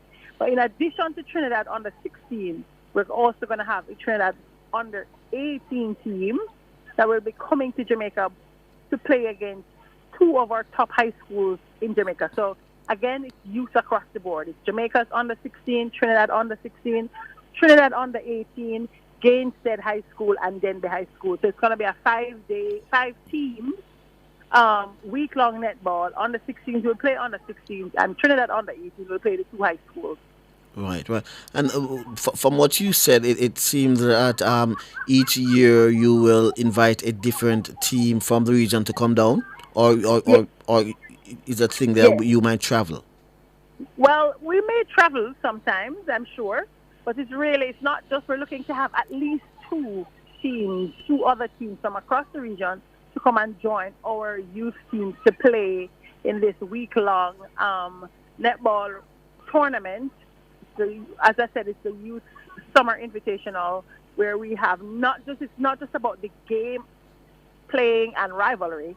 It's really just looking at foundation, fundamental skills, the development of that. And that's just our little contribution to the other countries that are looking at their development program and seeing how is it that we can help them to not only get practice, but to help their coaches to develop over this long 1 week tournament. We're going to have a 3-day workshop / clinic for the coaches, 3 days of working with our head coach of the Sunshine Girls. We're going to look at, hopefully we'll have at that time Rob Wright, who's a part of our coaching team, also Maureen Hall, who's a former Sunshine Girls coach. So the idea is to see how is it that Jamaica can lend our support to countries in their development program. Right, and in terms of bringing the other nations in the region up to our par, is it part of the push of the international body as you seek to get the sport in Olympics to have quality competitions right across? Well, so the idea for Jamaica is if Jamaica, the Americas region does better, all the countries in the Americas region do better, then Netball Jamaica will do better. Jamaica Sunshine Girls will do better. It would mean we don't have to travel to Australia, New Zealand, and England to play netball. We could play right here in our backyard against Trinidad and the other countries in the region, Barbados, St. Vincent, etc. So everything you do, you're looking at how is it that we can improve, how is it that we can grow the sport, how is it that we can get into the Olympics, how is it that we can be number one in the world. So whatever it is that we're doing is really to improve our netball, both in Jamaica and in the region. And as I'm wearing the America's netball hat now, it's really good to see countries, and this is really what we want, countries like Jamaica, that is doing what they can, or Jamaica can, to help other countries in the region with their development program. And something I always say in our meetings that, you know what, when you're looking at the growth of netball in any country, in any sport for that matter, you really want to focus on the root of it. The root, that's where everything goes from. So if your foundation is firm, then what you get from that is going to be strong. And so that's really what Netball Jamaica is focusing on, not just the Sunshine Girls, but the youngsters who are future Sunshine Girls. And if we can get that strong, the foundation strong, then Jamaica will always be a top contender in world netball, and possibly one day number one in the world, and who knows, number one at the Olympics. Right. And speaking of the route, the 3-day grassroots coaching clinic that you mentioned earlier, it targets coaches of primary, prep, and high school. Tell me, what has been the reception to this clinic from the coaches around the island, as well as how do one get involved? All right, so we have, since like 2 days ago, we sent out the flyer which doubles as a registration form. There are limited spaces, and so I haven't checked to see how many persons have registered. We're not looking to do more than, I think, between 20 and 30 coaches. So that's going to be, because we know we have a lot of coaches in Jamaica, so that's going to be interesting to see how many persons actually register for that. Netball Jamaica is going to be posting this thing. They have started sending out the links to the different groups on social media, different primary school coaches, high school coaches. It's a school group. I know they have a lot of that on WhatsApp. So they have sent that out. We're also going to be posting it on the Netball Jamaica social media pages. I believe that will start tomorrow or Tuesday. So persons who are interested can go on and register. It's really just a click of a link and putting in some information and submit it. Nothing, it's just capturing basic information. But it is something that, coaches can look forward to looking. And it's really, I know they plan on looking at basic fundamental skills. And it's targeting coaches. So it's helping you. How is it that I teach these skills? How is it that I plan a training session? What are some of the things that goes into that? So I don't know, those are some of the basic things that they're going to be working on over the 3 days. And I'm hoping that from that workshop, from that clinic, coaches would have taken away. Because for me, at Netball Jamaica, where we look at just the technicality of the game and just the technical skills of the game, that is where we find that a lot of shortcomings are. Just looking at when you see players playing, it's just how is it that I catch? How do I land? How do I take what's the technique or shooting technique? What is the defensive technique? Basic. Because that's what netball is. Basic catching and passing and shooting and running and changing direction. That's netball. Right. So I know those are some of the areas that the coaches are going to be looking into, and I'm hoping that the coaches in our grassroots and our communities and our primary school will take the opportunity and register for the workshop. We see where the JFF is embarking on a program to train coaches at the primary and the prep school levels to ensure that the coaching philosophy of Jamaica's football starts from the grassroots right into the senior team. Is this the same idea that Netball Jamaica is thinking when you host such a clinic? Absolutely, and that, I believe, it should be the idea for all sporting bodies, because at the end of the day, when you have good foundation skills, then when you get to the senior level or the national team, the Sunshine Girls level, then the coaches can focus more on strategies and tactical and working different combinations, those kinds of things. So Netball Jamaica, through this workshop, as well as the coaching courses that we've restarted, we finished the level 2, as you know, late last year, into this year, and then the level 1, we just finished level 1 in July, and I believe the level 3 or the advanced coaching courses later on this year. So for us, just focusing on grassroots and building out from that is a priority, and this workshop just adds to that. Right, and this summer invitational Youth Summer Invitational. Recently we qualify an under 21 team to the Youth World Cup. We will be seeing some of these players competing in this summer tournament. I don't think so. Like I said, Jamaica, unless they're on some of the high school teams, then I doubt we have any 17-year-olds on our on the 21 team. Well, we will be seeing, or this is on the 16 players, the 15, 14-year-olds, and that's where we are putting a lot of emphasis and focus on the Jamaica under 16, they're 14, 15-year-olds. So that's who we will see when we go up against Trinidad, and we will also see some of our older kids in our high schools at Gainsted and Denby High when they take on Trinidad under 80. But in terms of the Jamaica under 21, no, I don't think we'll be seeing any of those participating in the matches, but I'm sure we'll see them possibly at some of the matches supporting the little under 16 who they know very well. Right. So tell me, how's preparation been for the under 21s as they look to head to the World Cup? So they are currently on a break. As you know, the tournament, the qualifier was July. Right. All of them, they are all students, both high school and at university. And so they're on a break for August. And so I'm sure we will see them back in action come September when they start school. And we have to be mindful that all the under 21 players, all but one, I believe, are not are outside of Kingston. Okay. And in different parishes. And so for us, that poses a challenge, and a challenge that I'm sure the coach or coaches will have to work through. So come September, we're expecting to see them back in training. But in terms of, number of sessions and that kind of thing, we will know further down. But like I said, they're on a break now. They've had a long 7 months of the year preparing for this qualifier and preparing to go back to school. So we, of course, we gave them the time off to do that. But come September, they will be back in training 1 year out to prepare to continue their preparation for Gibraltar. Right, and let me speak a bit on the senior team.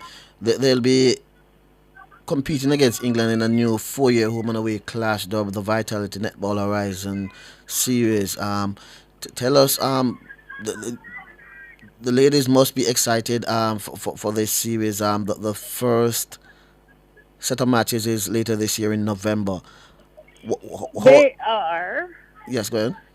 They are. So the series is not called Vitality. It's called the Horizon Netball Series. Vitality is a sponsor in England. Okay. So the series is the Horizon. When it goes to England, the Vitality will be attached to the name, and in Jamaica, then they will have a main sponsor. And it will be that main sponsor, Horizon Series, similar to Vitality. Okay. That aside, yes, the ladies are excited. They're looking forward to this new partnership. We've been saying for a while now we really need to be playing more games at home in front of the Sunshine Girls fans and supporters. We need to ensure that they are seeing them. They're becoming household names again. And for that to happen, they have to be playing at home. And so that's why we're excited and happy. We've been having this discussion for this series since last year. I mean, we started at the World Cup, and we've finalized those discussions earlier this year. So we are truly excited, and I know the ladies are looking forward to playing in front of their families and playing at home in this new home and away 4-year, 2 matches in England, and then the last 2 matches here in Jamaica for this year. Of course, next year Jamaica goes to England. England comes to Jamaica first, and then Jamaica goes back. So every year we'll alternate. In addition to that, though, remember Jamaica is also going to be playing another home series come January against South Africa, the Sunshine Series. Okay. So in November we have the Horizon Netball Series, and in January the Sunshine Series, where Jamaica will play against South Africa in a three-match series here at the National Indoor Sports Center. So it's a lot of netball to come in the space of 2 months, November to January, for the Sunshine Girls, something we haven't had in a long time. And so Netball Jamaica, we're very excited that we were able to get these teams to come here. I mean, the Sunshine Girls are a big deal. And so if you're a big deal, people should want to play you and play you at home. And so you have something to bargain with, you know what I mean? So we're happy that persons understand that the Sunshine Girls are a big deal. And so if you want to play us, you have to also play us at home and not just us going all the time. Right. And so we're glad to have that coming up and for the ladies to be able to be in front of their families and friends and support us here in Jamaica. Right. And tell me, will we have the international players, those that are playing in Australia, New Zealand, England? Yes. They'll be Yes, a part they of will. these series. Yes. Yes, they will. Right. So we will have the likes of all the players playing in Australia and in England here playing in Jamaica. So we will definitely not have to stay up till 2 o'clock in the morning to watch them play some netball, but have them right here at the National Indoor Sports Center. Well, it must cost a pretty penny to host these senior matches as well as the upcoming youth summer invitational. Let me give you an opportunity to say thanks to your many sponsors and encourage others to come on board. Absolutely, thank you. So, as you know, Gilbert is our kit sponsor, and Gilbert has been with us for years, and so we are very appreciative and thankful to them for their continued support. Clearly, you know, Ryan Neville came on during the World Cup, and they're still a sponsor of the Sunshine Girls, and so we want to thank Ryan Neville for their support. We have a couple of sponsors who are coming on board for the under 16 youth, the Youth Summer Invitational, and we have a few sponsors who will be coming on for the Sunshine Girls in November, but I'm unable to name them at the moment, but we're hoping that pretty soon we'll be able to make announcements as to who these sponsors are. Netball, of course, you know, in all we do, the government is always our number one backer through the Minister of Sport, the Honorable Babsy Grain. So, as always, we want to thank the government for their support through SDF and, of course, the ministry. Netball we're blessed in so many ways. So we get to use the facilities here at the National Stadium. Most times it's through our allocation from the government that allows us to do that and to play indoors. And so we want to thank them for that. We're looking forward to other support from other corporate Jamaica, because as we know, the Sunshine Girls, we have a lot coming up. In addition to this England series, that's for every 4 years. We're going to be making some big announcements soon for other series and other matches. And then, you know, it's the work of 2027 that this cycle ends. And so to beat the best, you have to play the best. And so funding is always our biggest challenge. But we always find a way. And so we want to thank all of our sponsors. Sportsmax, as we know, is one of those. And our Elite League sponsors, because, you know, that's where our local girls play. So, you know, Netball Jamaica, we're always looking for support, but we are always thankful as well to the people who we have in our corner, who stays in our corner year in, year out. But because I always wonder why I'm not seeing more netballers as brand ambassadors for various companies. I mean, the ladies are beautiful, they're talented, very intelligent. You put a mic in their face and they can go to town in representing themselves and the sport. And I mean, whoever wants them to be a brand ambassador for them. So I think corporate Jamaica should look into use some of our netballers as brand ambassadors for their product. It will be well represented. We're hoping that will change, and you are correct. Our netballers are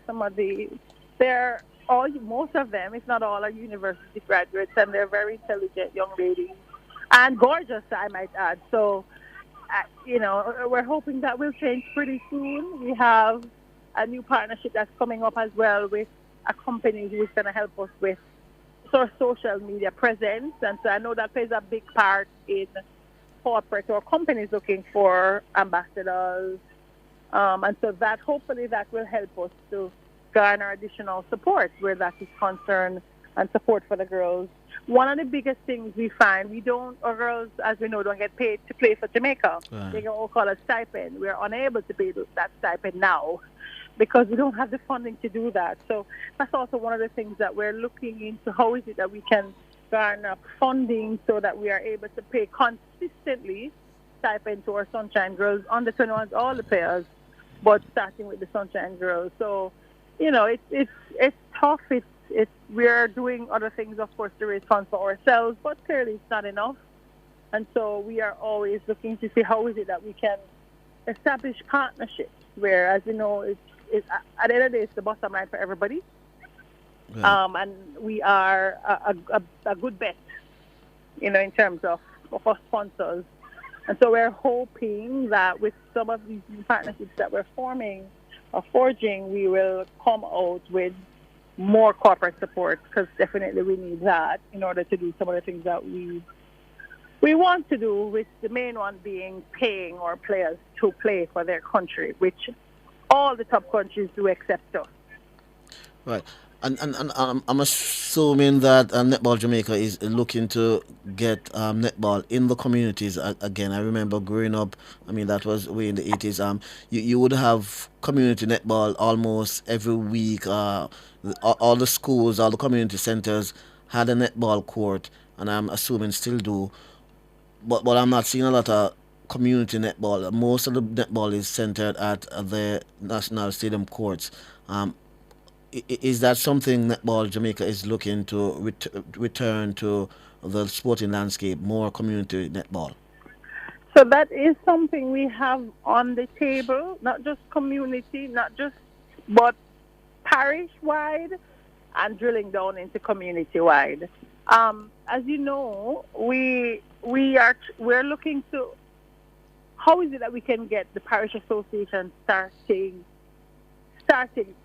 back up, because we have had parish associations in a few parishes, but they are no longer in operation. So our goal is that we are able to help people within the parishes establish parish associations so that they can have their individual leagues, and when that happens, you find it will be drilled all the way down into the communities. So Netball Jamaica, currently where we are now, wouldn't be able to stretch and reach where ultimately we would want to reach, which is in every parish, in every community. But if we are able to get our parish associations established, they can then help to get and spread the game into their individual communities. So it's a bigger plan of Netball Jamaica, and that is definitely, today we had a board meeting, and that was one of the main things that came out of the meeting, which is to try and reestablish the parish associations that we had and to build out the new ones so that we can get the game played across the island in all the communities. So that is something that we have on paper. We actually have a plan to get it done, right. And we're hoping that can happen very near in the future. Okay then, Simone, thanks much for stopping by and speaking with us. I don't know if you have anything else you want to add that I may not have asked?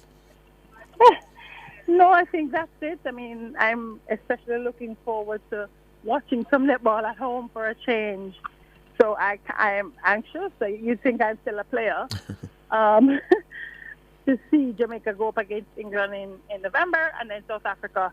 Because, as you know, and I'm not sure if you know of the ranking, Jamaica and England are tied on points, ranking points. So these matches in November are really going to be exciting, because the winner of that series, providing England doesn't pick up any points in Australia later on this year, then the winner of the Jamaica-England should get the nod to say, I am still third, or I am now third, as in Jamaica's case, in the world. So England versus Jamaica is definitely going to be an exciting series. Already people are talking about it, and anytime England plays Jamaica, it's always exciting, but they're more at stake this time around. So I'm really looking forward to that come November. And of course, South Africa in January, as South Africa's team has improved leaps and bounds. So that should be a very good competition as well. Okay, and we'll help in spreading the word and getting Jamaicans from across the island to come out and cheer on our Sunshine Girls. Thank you, and we're looking forward to that. It's a pleasure. Okay, so that was Simone Forbes, Vice President of Netball Jamaica. We take a break and we come back with more here on Sports Nation Live.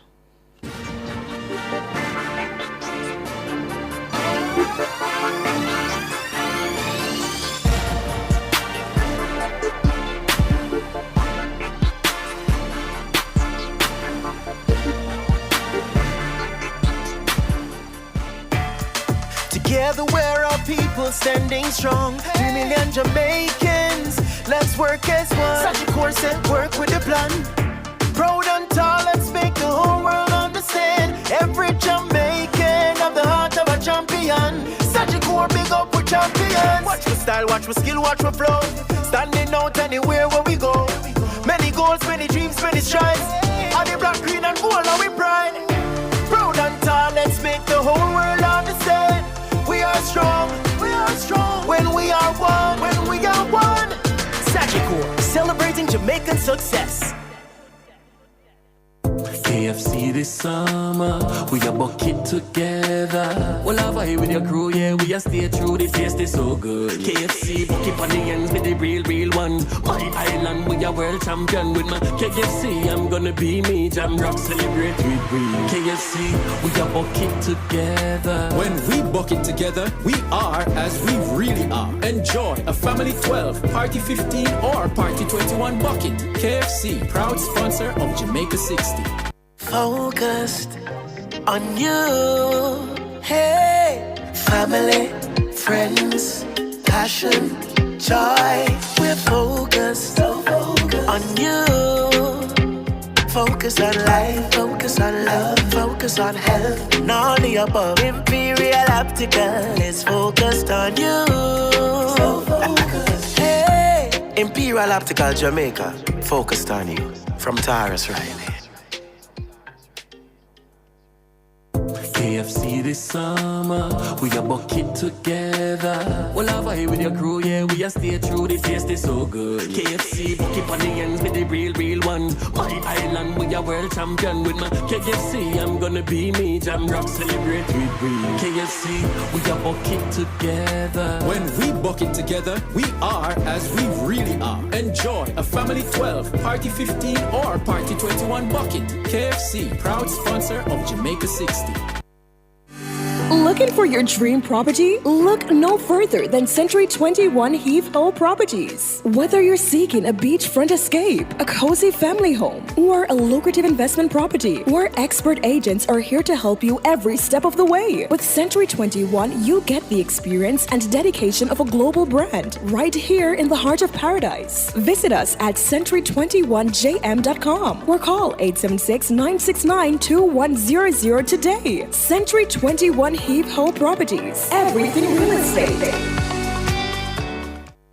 KFC this summer, we a bucket together. Well, I vibe with your crew, yeah, we a stay true, the taste is so good. KFC, bucket on the ends with the real ones. My island, we a world champion with my KFC, I'm gonna be me, Jam Rock, celebrate with we. KFC, we a bucket together. When we bucket together, we are as we really are. Enjoy a family 12, party 15 or party 21 bucket. KFC, proud sponsor of Jamaica 60.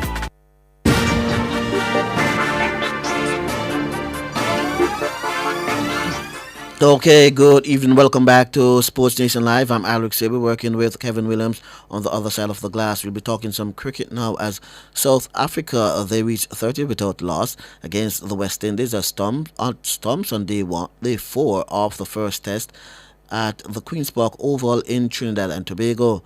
Batting for South Africa are Tony Dezoze on 14 and Aiden Markram on 9. Now, earlier, the West Indies were bowled out for 233 in their first innings. Captain Craig Brathwaite, he made 35. Michael Lewis, he made 35. Casey Carty, he made 42. Kevon Hodge, 25. Jason Holder, 36. And Jamal Warrican, 35. Now, scores in the match so far: South Africa 357 and 30 without loss. West Indies 233. South Africa lead West Indies by 154 runs heading into day 5. Jamal Warrican here. Warrican, quick one for you.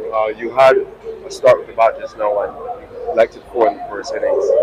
You're back in with the ball and you know the conditions a bit better now. What is the plan going into the final day of Test cricket here against South Africa? Obviously, plans to not let South Africa get away. We're going to try to bowl them out. So if we bowl them out, then maybe controlling how much to score and bowl them as quick as possible so that the lead don't get too big. So it's about being disciplined, getting balls in the right areas, taking out chances, and just restricting the scoring rate. The last time you would have played on this ground back in March, basically bowled out Trinidad in 45 minutes. Looking to anything close like that tomorrow. But tomorrow, if that happens, it'll be perfect for us. It'll put us in a position to win the game, which we want to do, and which is the plan. So therefore, we just gotta go out tomorrow, execute, and stick to the basics, and just don't get flustered and be patient.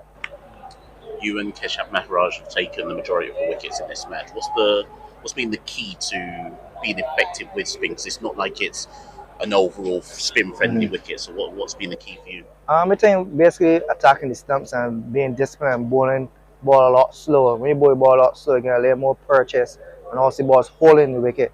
So when you vary your pace and also bowl the ball slow, it's really helping you a little to cause deception or something while the batsman is batting. Who did the ever take to get in the ball? It was a captain idea, but we saw how Maharaj bowled in your ball, so we decided that we're going to try something different. And unfortunately, I didn't get no wickets, but hopefully tomorrow we could get some wickets quickly tomorrow. Okay, so that was Jamal Warrican speaking with the media right after day 4 of the first test against South Africa in Trinidad and Tobago at the Queen's Park Oval. We talk some football now as Stephen McLaren was officially confirmed as the head coach of Jamaica's senior men's football team at the JFF Newcastle office recently. Former England manager Stephen McLaren was announced as the manager of the Reggae Boys last week. He replaces Hamir Helgrimson, who has since been working as the head coach of Ireland. McLaren says he was attracted to the job due to the culture. President and Simon for the kind words. I've got to say, the moment I got on the plane to come over yesterday, through the airport, in the hotel, coming to meet the staff this morning, I've had a real warm welcome and a really, really good feeling about coming here, taking this job, and with the vision of the World Cup in 26. But I always knew that this country has unbelievable potential and talent, because I was technical expert for FIFA for 2 years, working on the ecosystem, which really analysed every country in the world, and we analysed 210 countries. I analysed about 20, of which Jamaica was one of them. I feel I know everybody personally, because I met through Zoom because it was COVID. So after doing the analysis and the report, 3 years ago, Jamaica has always been in the back of my mind, because it was the one country in which the potential and the talent is here. And there is such a lot to do. What I've seen over the last 2 years is unbelievable development. And that's credit to Mr. President and Mr. Chung and Mr. Speed and all the staff. It's a credit what you have achieved over the last 2 years in terms of when I said to FIFA and the recommendations that we said, coach education, development of local talents, everything about heritage players, bringing them on board. Is really in the last 2 years, the committee, the staff, the coaches, and the previous coach, I believe, have done a great job. It's my job now to take the baton and to carry that on. And I spoke with Jaime a couple of weeks ago, and he said to me, I just wanted to leave the shirt in a better place. And I think that's exactly what I want to do. Leave the shirt in a better place. Jamaican football in a better place. Hopefully. And the vision is 2026. Is development of coaches. Is development of the talent that is on this island. And everything else that goes with it. It's not about resources. It's about people. It's about behaviours and it's about standards. And they're the three main things that we'll be targeting. We might not have the greatest resources, but it's the people, commitment, standards, and behaviour that will make the difference. And that's what we are all here to work towards. Thank you.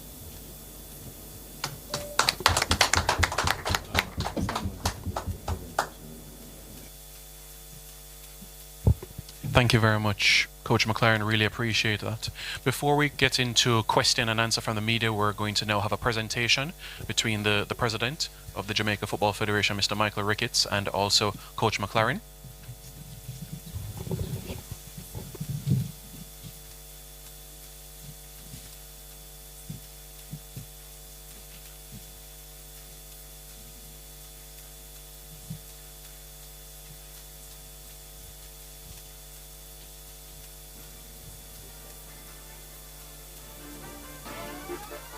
Okay, so there you have it.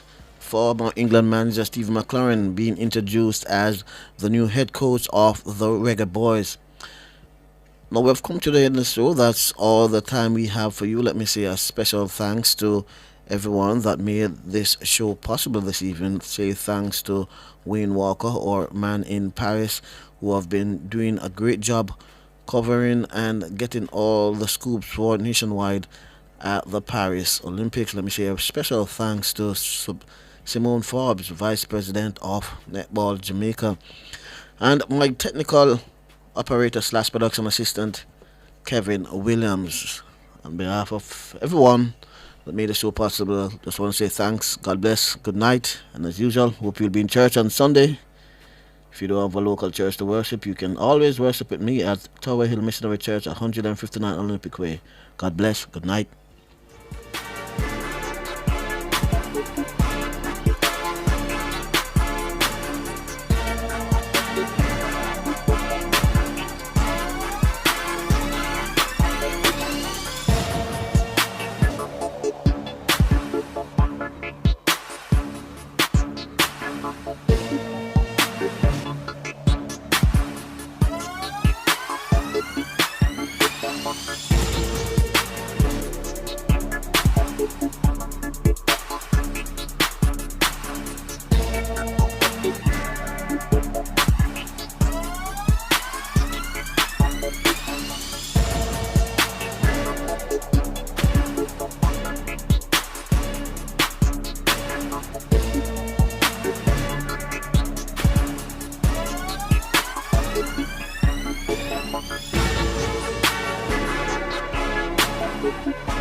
KFC this summer, we a bucket together.